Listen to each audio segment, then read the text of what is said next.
with a good start from Steve Hewson, a big belch of smoke out the back of the second place car, Richard Harman, as the turbocharger on the 944 gets into action. He hangs on to second place ahead of the first class 2 car, which is Christian Walker, who didn't make a very good start yesterday, but he's really pushing on today, going around the outside of Richard Harman through the banking.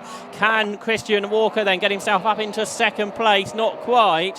Hasn't quite got the brake horsepower that the car Richard Harman has ahead of him. Behind, it's side by side between Christian's father John, who loses out there to Paul Simpson, who had a spin towards the end of yesterday's race. And the cars then climb uphill with that battle between Paul Simpson and John Walker going on. And there is, on the grid, it said Stephen Cunniff. I wonder if that has been a driver change, because that car's already up into 6th position, up ahead of Sam Callaghan. A big slide there for the 25 car, which was Jamie McHugh, as they turned their way through Rocket for the first time. So plenty of place changes in just the first moments of this race, Johnny. Yeah, and as you say, that slight variation of driver being assigned to this particular race as well, which will keep us on our toes. So the opening stages of this second calm all Porsche Trophy race, with the threat of wet weather quite possibly. So far everybody just about keeping it on the island and making a break, just as he did yesterday at the same race leader, with the the car ability really beneath him, heading into the final corner to complete the first lap, Josh. Yeah, so Steve Hewson pulling clear, the driver from the West Midlands, in this 2-litre turbocharged Porsche Cayman. One car kicking out a bit of dust there and a spin. Was it more than just dust? Was there a bit of smoke perhaps? And we've seen a big spin for 72, which is Mike Kurtler, who's going to lose a handful of places. He's got first gear though and has continued on his way. And everybody else has got through okay. But yeah, there was one car that sort of belched out. I thought it was dust, but it may well have been smoke actually from that car. They're in 3rd position. This is the Class 2 battle with Christian Walker ahead of his dad John, who's managed to move ahead of Paul Simpson. Now, who is showing in 6th position? Yeah, it's showing is Patrick Scharfegger. So Patrick has got into that car that Stephen Cunniff drove yesterday, and he's challenging in this Class 2 battle, which may go free of best as they turn into Rocket. It doesn't quite, but Scharfegger, who started 11th then, has moved himself up into the top 6 at this stage, and it's been a really good start there for the ex-Caterham racer, who was also seen out in the 116 Trophy in recent seasons. He's joining now what has become a 4-car battle between these Porsche Boxsters. A little bit of tape trailing from the front left of Scharfegger's car, but that certainly won't be affecting its speed. So looping its way through Siemens corner, you get an idea there of the cars heading into the braking area at Rocket in the background, and then in the foreground as the circuit loops around down through Siemens, where the corkscrew breaks away on the coastal circuit. Scharfegger, almost I think there was a tap actually to the rear of Paul Simpson's car, because Paul may be struggling for a gear partway through the hairpin, couldn't get the desired traction off the corner, so purely accidental contact with Scharfegger, really nowhere to go. Steve Hewson's over the line now to complete the 2nd lap. Then the gap back to Richard Harman's 944 Turbo. Is the smoke coming from his car perhaps? You're right, as it left the line, there was a real lurch as he got that secondary bit of power. It's Scharfegger's car that's had that bit of smoke again across the line, but it's still going, and it's going pretty strong with this Class 2 battle intensifying, led by Christian Walker, the 19-year-old university student from Ascot, ahead of his dad, John Walker, who's been racing for about 15 years now, the former Caterham Superlight driver, chasing after his son. And then the battle of a 5th position between Paul Simpson, who is there just ahead of Patrick Scharfegger, who tried to get past him a lap ago. He's giving it another go this time, though, into the left-hander at Rocket. And the 2 Boxster S cars run together, with Simpson hanging on ahead then at this stage in the 88 machine. He's still there in what is 5th overall, but for 3rd position in the class, with trying to move forwards up towards the Walker family ahead. Had a good view there of Scharfegger's car belching smoke through Rocket corner. That cannot be healthy, but Scharfegger and Simpson really putting on a good show in their battle for 3rd and 4th within category, 5th and 6th overall. Paul Simpson had quite a moment through Church that he needed to sort out, and that therefore put him on the back foot. There's potentially some contact there as well as they work their way through. Now that was one of the 968s, car 35 that to receive some contact. So Alvaro Krigo. And again, Krigo from one side of the road to the other to defend from not one, but two similarly liveried Caymans. Boxsters, rather. Yeah, that I think the car that just got into him a little bit was Mike Kirtler, who was the driver who had the spin on the first lap. Also involved in that battle is Gary Goodwin, who finished 5th yesterday. He's much further back today, though, at this stage of the race. He'll be looking to move forward. He's there just behind the 50 car, which is William Kirtler. So we've got both the Kirtler family in there. Mike, the dad, the car salesman from London. William's a student.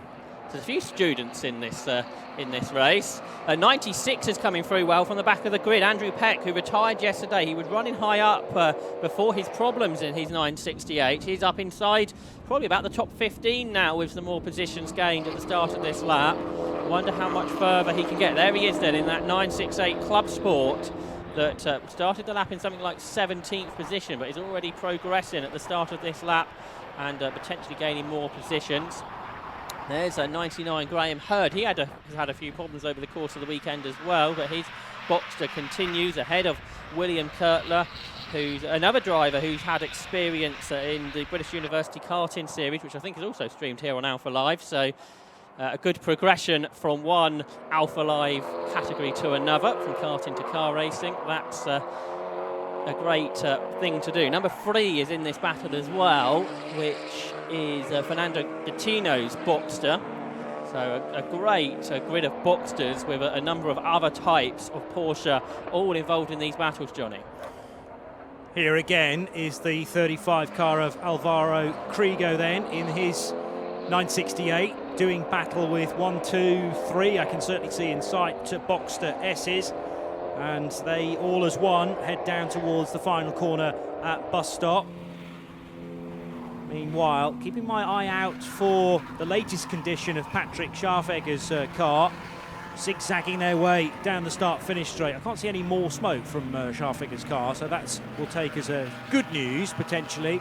Steve Houston still leading by 3.4 seconds, but really mixing it well here, this fight for 11th and downwards. Mike Kirtler's just tucked in behind there in the red, number 72, and ahead of Krigo at the line was Metin Yilmaz in that multicoloured number 26, and now losing one of its headlights. In fact, it's trying to work its way out of the socket for the front right headlight.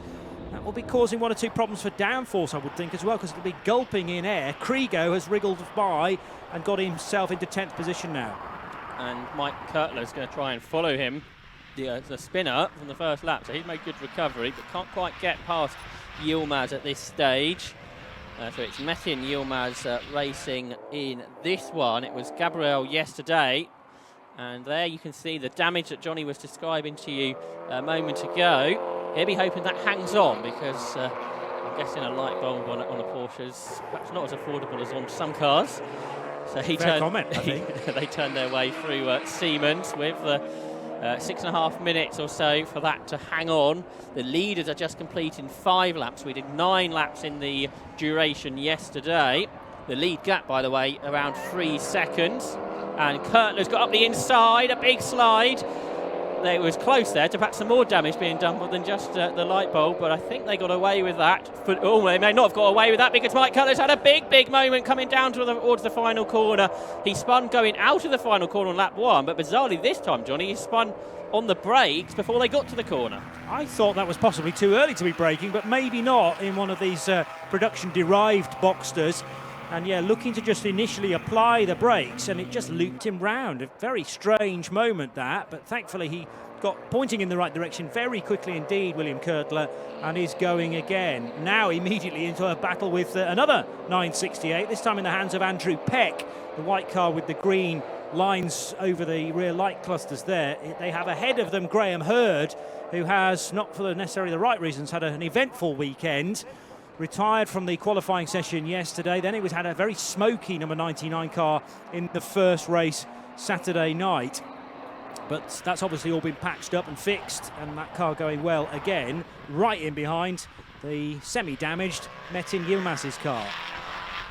Let's take a look at a replay and see if we can work out what happened then to the Kurtler Boxster a moment ago. Firstly, he got there sideways as he almost brushed the Yilmaz car, but then as they headed down towards the final corner, Johnny, let's see what happened.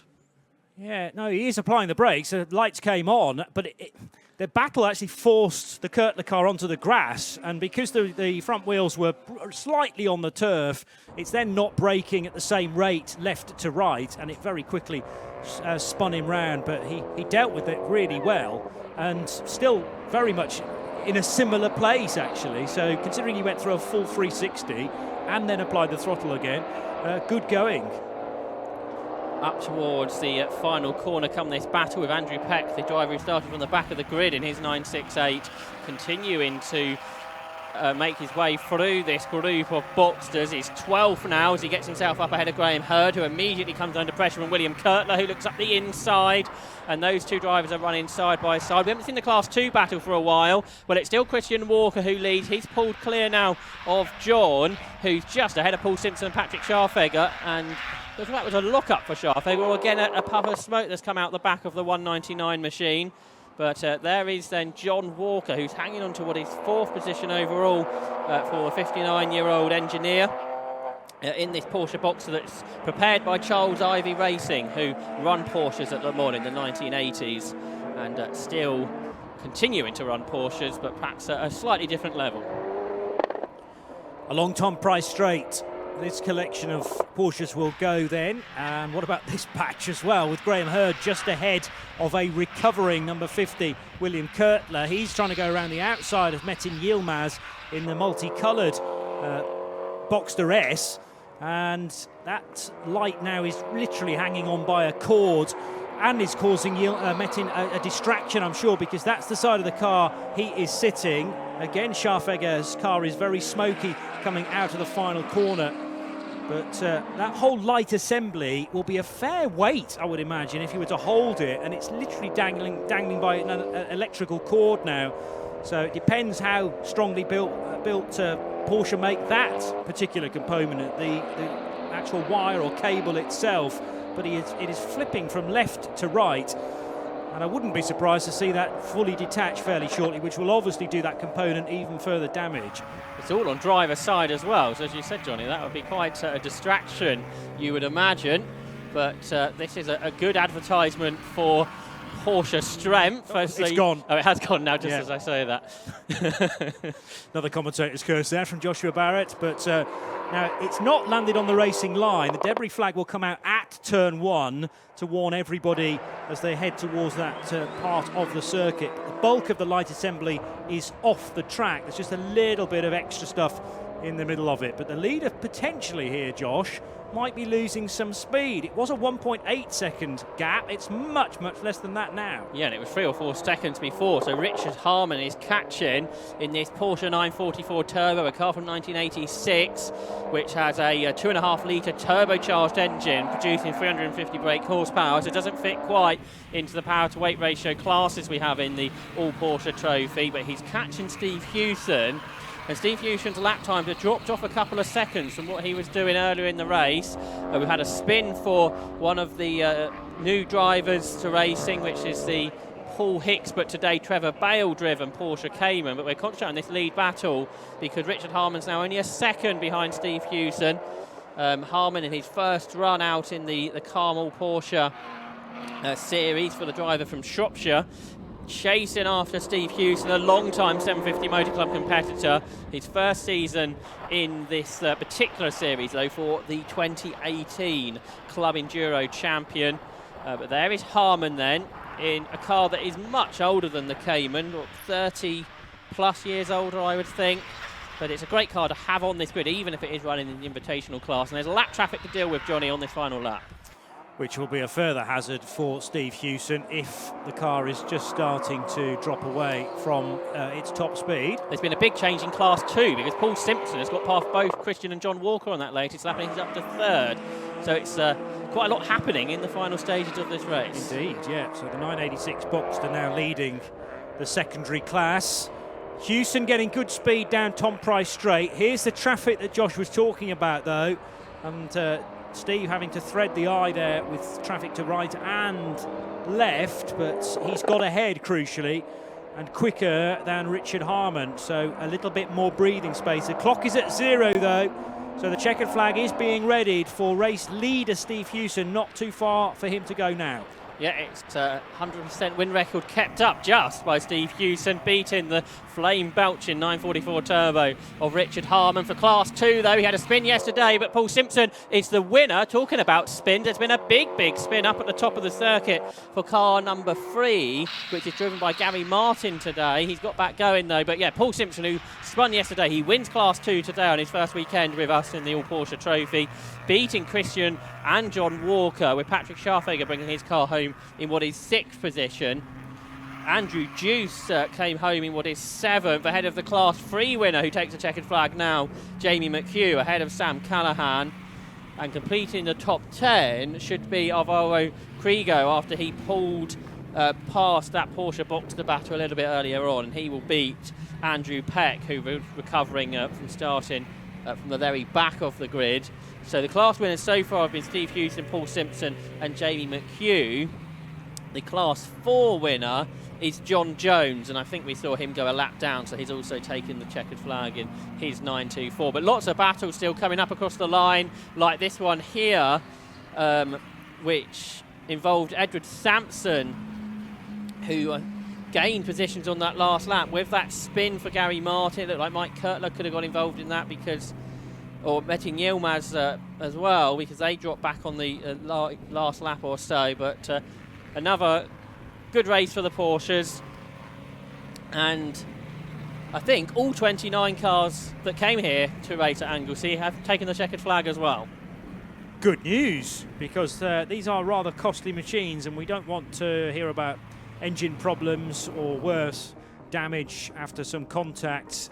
Unfortunately for Metin Yilmaz, well, he might be reacquainted with that light assembly. How much of it is still able to be put back on the car, he'll have to find out. But otherwise, unscathed. Yilmaz did lose at 1 or 2 places, but Steve Hewson has driven brilliantly. Whether he was fighting a problem with that car late on, we'll have to learn that later in the day. The results then of the third round will show that Steve Hewson is a winner again, but by the smallest margin yet, 1.4 seconds over Richard Harmon. Paul Simpson wins Class 2 by just half a second over Christian Walker, with John Walker in what is 5th overall, ahead of Patrick Scharfeger. 7th went to Andrew Juice. A Class 3 victory for Jamie McHugh in 8th, with Sam Callahan and Alvaro Krigo completing the top 10. Andrew Peck from the back of the grid got to 11th, ahead of William Kurtler, Graham Hurd and Gary Goodwin. Edward Sampson finished 15th, ahead of Mike Kurtler, who had an eventful race. Metin Yilmaz brought most of his Boxster home in 17th, ahead of Thomas McHugh, Gary Martin and Andy Baker. Jess Wilkinson was 21st, ahead of James Harvey, who didn't race yesterday. He got up to 22nd today. Rich Gravestock, Trevor Bale came up next. And John Jones won Class 4, the first driver to go a lap down, ahead of Philip Waters and Hugh Pert. 2 Remainer finishers were Harry Nerga and Ken Van Houen, bringing his Porsche 911 home in 29th position. We'll see the Porsches again later on, like we'll see the Locos and MX-5s that we've seen so far. So we look forward to a longer race later. But for now, Andy McEwen will be catching up with the class winners down in Parc Fermé. So our second calm all Porsche trophy race of the weekend complete, and another race victory for Steve Hewson, a dominant second victory of the weekend, and he's climbing out of his car looking cool as a cucumber. So let's have a chat with him as he's just immediately launching into a chat with another driver. What is it about you drivers? You know, you get out of the car, the first thing you want to do is talk to each other. This is why we do this. That's a big part of this championship, though, isn't it? The camaraderie and the sense of family amongst you all. Yeah, I mean, it's fun. It's very proper club racing. So it really does feel like that, which is great. It's first year in this series for me. And yeah, it's got a real good atmosphere to it. As far as that race went, pretty much a carbon copy of yesterday, I guess. That was always the plan. The Nine-Meister car was brilliant. It just went really well.